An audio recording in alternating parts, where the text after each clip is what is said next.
At a wedding we attended, my wife whispered to her friend that she'd still pick her ex over me. I said nothing, but I heard every word. Let me set the scene. We were at my cousin Mike's wedding last Saturday. Beautiful ceremony, open bar, the whole deal. My wife Lisa and I had been married 6 years. We were sitting at table 12 with her college friend Amanda and Amanda's husband Steve. Lisa thought she was being quiet when she leaned over to Amanda during the father-daughter dance. God, watching this makes me think about what could have been, Lisa whispered. You know, if I could do it again, I'd still pick Marcus over him. Marcus, her ex-boyfriend from college. The guy she dated for 3 years before we got together. I was sitting right there, maybe 2 feet away, but she thought the music was loud enough to cover her voice. It wasn't. I kept my face neutral and finished my drink. Didn't react, didn't confront her, just filed that information away and kept smiling. The rest of the wedding went normally. We danced, we drank, we made small talk with other guests. Lisa acted like nothing happened, laughed at my jokes, held my hand during the speeches, played the perfect wife. But I couldn't stop thinking about what she'd said. Sunday morning over coffee, I decided to test something. Great wedding yesterday, I said casually. Made me think about our own wedding day. Lisa smiled.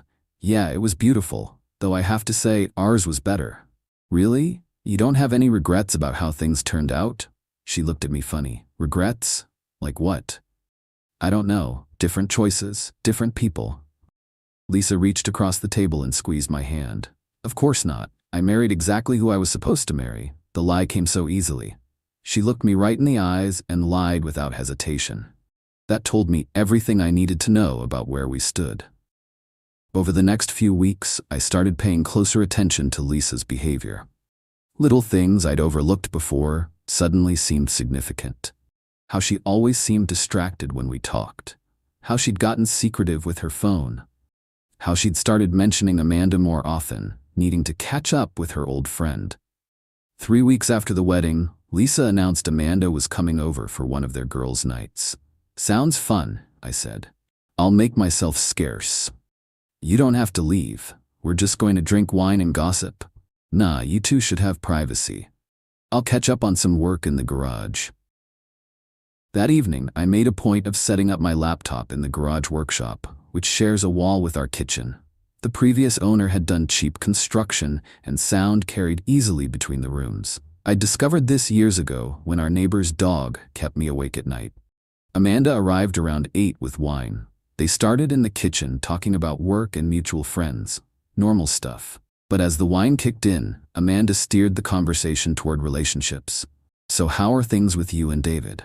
Fine, same as always. That doesn't sound very enthusiastic. Lisa sighed. It's not that there's anything wrong. David's a good husband. He's responsible, he treats me well, he's stable. But sometimes I wonder if stable is enough. Like at Mike's wedding, watching him and Sarah, they looked so passionate about each other. When's the last time David and I felt that way? Marriage changes over time, Lisa. The passion thing doesn't last forever. I know that, but what if it was never really there to begin with? Amanda was quiet for a moment. What do you mean? I mean, what if I married David for the wrong reasons? What if I chose him because he was safe, not because I couldn't imagine my life without him? Are you thinking about someone else? Long pause. Sometimes I think about Marcus, about what might have happened if his parents hadn't interfered. Lisa, that was over 10 years ago. I know, but Marcus and I had something real, something intense. With David, it's always felt more like a partnership than a love story. They moved to the living room after that, and I couldn't make out the details anymore, but I'd heard enough. The wedding whisper wasn't just a moment of nostalgia. It was how she really felt about our marriage. Amanda left around 11. When Lisa came to bed, she was more affectionate than usual. Guilty conscience, probably. The next morning I called my lawyer, Tom Bradley. We'd worked together on business contracts, and I trusted him to be straight with me. Tom, I need to ask about divorce procedures, hypothetically. Nothing's hypothetical when you're asking your lawyer about divorce. What's the situation? My wife isn't happy in the marriage. She's not cheating, but she's emotionally checked out, still in love with her ex. Do you have any evidence of this? She admitted it to a friend. I overheard the conversation. That's tricky. Overheard conversations can be complicated in court, especially if you were deliberately eavesdropping. What if she admitted it directly to me? That would be much stronger. But David, are you sure you want to end the marriage? Have you considered counseling? I can't work on a marriage with someone who wishes they'd married someone else. Fair enough. If you decide to move forward, I'd recommend trying to get her to be honest about her feelings first. If she admits she wants out, we can do an amicable no-fault divorce. If she fights it, things get messy. Over the next month, I gave Lisa multiple opportunities to be honest. I brought up marriage counseling. I asked if she was happy. I suggested we take a romantic weekend trip. Every time she deflected or gave me superficial reassurances. Meanwhile, I started preparing for divorce quietly. Organized our financial records. Changed my direct deposit to a separate account. Made copies of important documents. If Lisa wanted to keep pretending everything was fine, I'd be ready when the facade finally cracked. The crack came in early November. Lisa mentioned Amanda was having people over for dinner. She invited both of us, Lisa said. Just a casual thing with a few couples. Sounds good. What I didn't know was that Amanda had been growing uncomfortable with Lisa's confessions. Apparently, their girls' nights had become Lisa's therapy sessions, and Amanda was tired of being the only one who knew how miserable Lisa was in her marriage. Steve told me this later. Amanda had been venting to him about feeling caught in the middle. She liked me, thought I was a good guy, and felt guilty knowing Lisa was essentially living a lie. When Lisa started talking about reaching out to Marcus on social media, Amanda decided something had to be done. The dinner party was Amanda's attempt at an intervention. She'd invited 2 other couples we'd socialized with before, thinking that a group setting might encourage Lisa to be more honest about her feelings. We arrived Friday night to find 6 other people already there. Amanda had made her famous lasagna and Steve was mixing drinks. Normal dinner party atmosphere. But about halfway through the meal, Amanda started steering the conversation toward marriage and honesty. Steve and I were just talking about this, she said. How do you handle it when your spouse isn't being completely honest about their feelings? The other couples shared their perspectives. Most agreed that small white lies were normal, but big issues should be discussed openly. What about you, Lisa? Amanda asked directly. Do you think spouses should share their doubts about the marriage? Lisa shifted uncomfortably. I think there's a difference between sharing concerns and just dumping every negative thought on your partner. But what if those thoughts are about the fundamental relationship? Amanda, what are you getting at? Amanda took a deep breath. I'm getting at the fact that you've spent the last 2 months telling me you're unhappy in your marriage and wish you'd made different choices, and I think David deserves to know that. The table went quiet. Everyone could sense something was about to blow up. Lisa's face went white. Amanda, don't. I'm sorry, but I can't keep pretending everything's fine when you've told me repeatedly that you think you married the wrong person. You're taking things out of context. Am I? Because 3 weeks ago you told me you were thinking about reaching out to Marcus on Facebook. Last week, you said you were considering what it would be like to be single again. Lisa looked around the table at all the staring faces, then back at Amanda. I can't believe you're doing this. I'm doing this because David is my friend too, and he doesn't deserve to be lied to. I could see Lisa starting to panic. Amanda, those were private conversations. And they should have been conversations with your husband, not with me. Steve tried to interrupt. Amanda, maybe this should be discussed privately. No, Amanda said. Lisa's had months to be honest with David.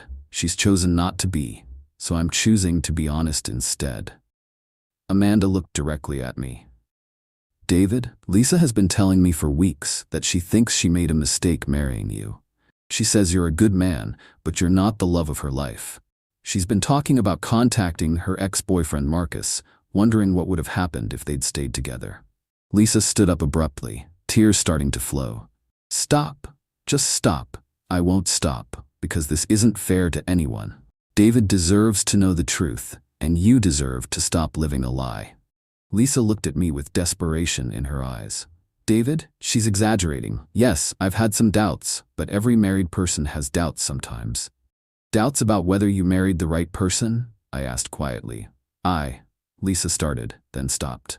She looked around the table at all the witnesses, then back at me. I don't know how to answer that. Sure you do. It's a yes or no question. Lisa sat back down, crying harder now. The other dinner guests were trying to pretend they weren't watching, but in a room that small there was no privacy. Yes, she whispered finally. Yes, sometimes I wonder if I married the right person. And Marcus? Are you planning to contact him? Lisa wiped her eyes. I looked at his Facebook page. I thought about reaching out, but I didn't. Because you decided not to, or because you haven't worked up the courage yet? Because I knew it was wrong. I leaned back in my chair. But you still wanted to. Yes. The room was completely silent. Even Amanda looked like she was regretting her intervention now that it was actually happening. Lisa, I said carefully, I appreciate you being honest, finally, but I can't stay married to someone who wishes they'd married someone else. David, wait. Just because I have doubts doesn't mean... It means exactly what it means. You think you married the wrong person. You're still in love with your ex. You've been lying to me about how you feel for months, maybe years. Lisa was crying steadily now. I do love you.